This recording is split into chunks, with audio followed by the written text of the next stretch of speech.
अभी है यह लास्ट पढ़ाई की लास्ट सब्जेक्ट। प्रैक्टिकल में थ्योरी का कोर्स समाप्त हुआ, प्रैक्टिकल कोर्स की लास्ट सब्जेक्ट है। इस लास्ट सब्जेक्ट में बहुत फास्ट पुरुषार्थ करना पड़ेगा। बस अब ये जो लास्ट क्योंकि है, थ्योरी का कोर्स तो जो पढ़ाया साकार हाँ ने, जी जब तक साकार में ब्रह्मा बाबा थे जी तो ज्ञान पूरा ही स्पष्ट हो गया। जी कोई जी ऐसी बात नहीं रही जो न पढ़ाई हो। हाँ जी सब कुछ, पूरा ज्ञान, पूरी धारणाएं, पूरे नियम मर्यादाएं, सब कुछ परमात्मा ने साकार ब्रह्मा बाबा के द्वारा सुना दी। बिल्कुल। तो थ्योरी जो हो गई, पूरी हो गई। लेकिन उसके बाद जब बाबा अव्यक्त हुए हाँ तो जी बच्चों को भी अपने समान संपूर्ण बनाने के लिए तीव्र पुरुषार्थ करा रहे हैं कि बच्चे वो थ्योरी का कोर्स पूरा किया, अभी प्रैक्टिकल जो कुछ पढ़ा है वो आपके जीवन से दिखाई दे। जी क्योंकि जब तक आपके जीवन में वो बातें नहीं आई हैं तब तक थ्योरी का प्रभाव नहीं पड़ेगा। तो इसलिए आप जो सुन रहे थे, सुना है अभी तक, उसको प्रैक्टिकल स्वरूप में लाओ। और वो तभी हो सकता है जब हमारे पुरुषार्थ का एक ऊंचा लक्ष्य हो कि मुझे इसी संगम के समय में संपूर्णता को प्राप्त करना है, ब्राह्मण से फरिश्ता, फरिश्ता से देवता बनना है। तो जब फरिश्ता स्वरूप स्थिति का हम आवाहन करते हैं तो फरिश्ता स्वरूप स्थिति के लिए इस लाइट को, पवित्रता की लाइट को, आत्मिक लाइट को बढ़ाने की आवश्यकता है। सब इसी से संबंधित परमात्मा कहते हैं कि परमात्मा के साथ गुण और कर्तव्य मिलाना, यही मिलन है, यही प्रयत्न सदैव करते रहना है।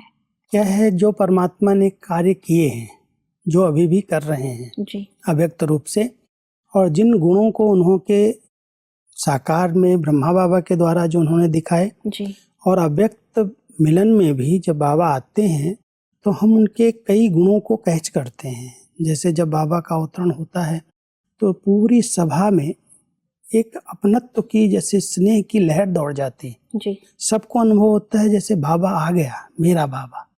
भले तन साकार में दादी का होता है, लेकिन बाबा के अवतरण से वो गुण, वो कर्तव्य, उनका स्नेह सब जगह फैल जाता है वायुमंडल में। जी तो परमात्मा कहते हैं कि परमात्मा से मिलना, उनके समीप आना, केवल ऐसे स्थूल में कितने लोग समीप आ सकते हैं, लेकिन उनके समीप आने के लिए, उनके समान बनने के लिए उनके गुण और कर्तव्य से मिलाओ। जो उनके गुण हैं, शांति, प्रेम, इनका सागर है, वो गुण आपके अंदर आ जाएं। और जो परमात्मा कर्तव्य कर रहे हैं, आसुरी सृष्टि के महाविनाश का और नई सृष्टि की स्थापना का, जी इस कर्तव्य के अनुकूल आप बच्चों के कर्तव्य चलने चाहिए। अपने आसुरी विकारी संस्कारों का विनाश करो तपस्या के द्वारा, योग बल द्वारा, और नए संस्कारों को अपने में धारण करो। तो जब कर्तव्य में समानता आएगी, गुणों में समानता आएगी, तो यही वास्तव में सच्चा मिलन है। इस मिलन के आधार से आप संपूर्णता को प्राप्त कर सकते हो।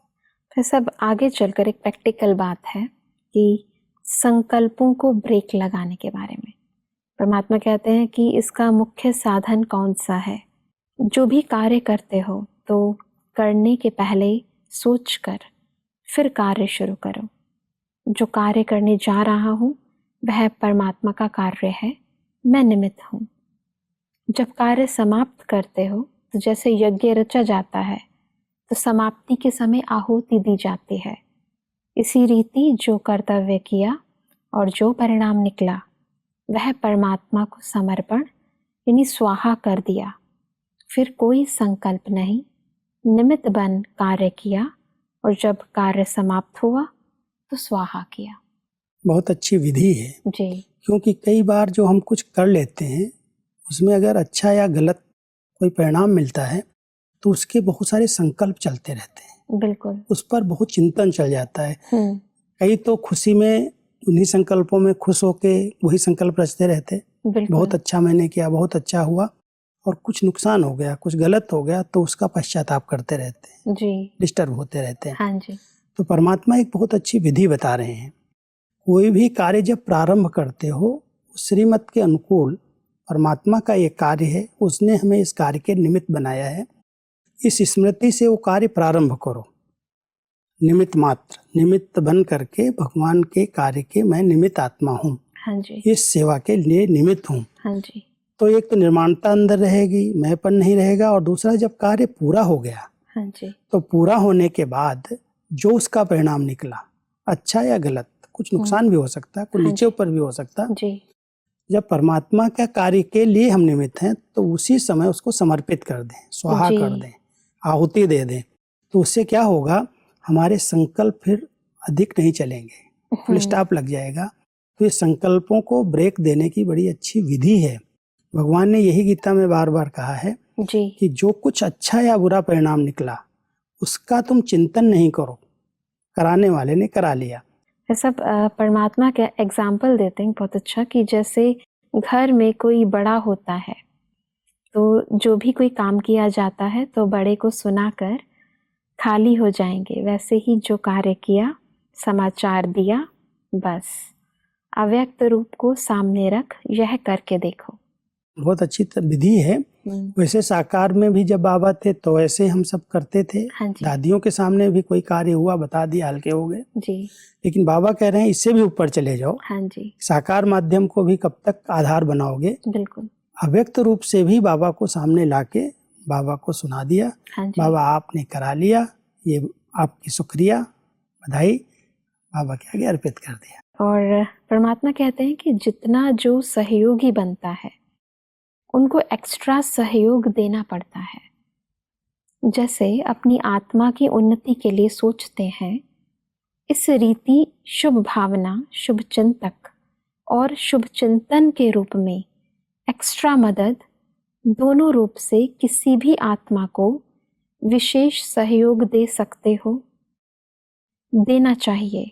साकार रूप में भी एक्स्ट्रा कोई आत्मा को सहयोग देने का सबूत करके दिखाया और उस आत्मा को भी अनुभव हुआ, तो ये सर्विस करनी है। ये बाबा ने एक उदाहरण ये दिया है, साकार में जब बाबा थे, हाँ जी, तो बाबा के एक लौकिक में संबंध में, हाँ जी, बाबा के भाई का लड़का था विश्व किशोर दादा, जी जी, और बाबा के कार्य में बहुत ज्यादा सहयोगी, हर बात में सहयोगी, जी जी, कोई भी कार्य हो सब में हाजी और आगे, सेवाएं बढ़ी उनमें भी आगे थे।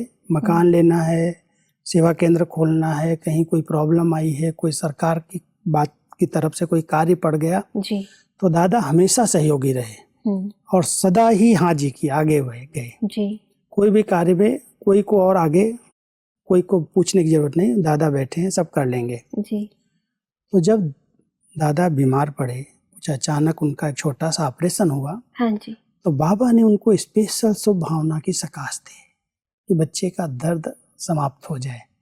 पूरी रात जाग करके भी उसके लिए योग किया, उसको सकाश दी, और उसने अनुभव किया ये बात कि बाबा की सकाश, उनकी लाइट मुझे मिल रही है, उससे दर्द समाप्त हो रहा है।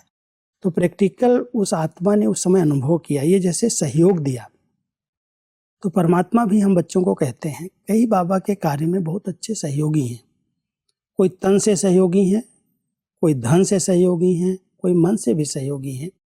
किसी भी तरह से कोई अगर सहयोग देता है और उसके आगे कोई ऐसी प्रॉब्लम आती है, उसको कोई हमारे साथ की जरूरत है, तो हम सबका एक कर्तव्य है जी, उस आत्मा के प्रति शुभ चिंतक भावना से, बहुत शुभ भावनाओं के आधार से उसको मदद करें, और उसको भी महसूस हो कि इन आत्माओं की शुभ भावनाएं मेरे तक आ रही हैं।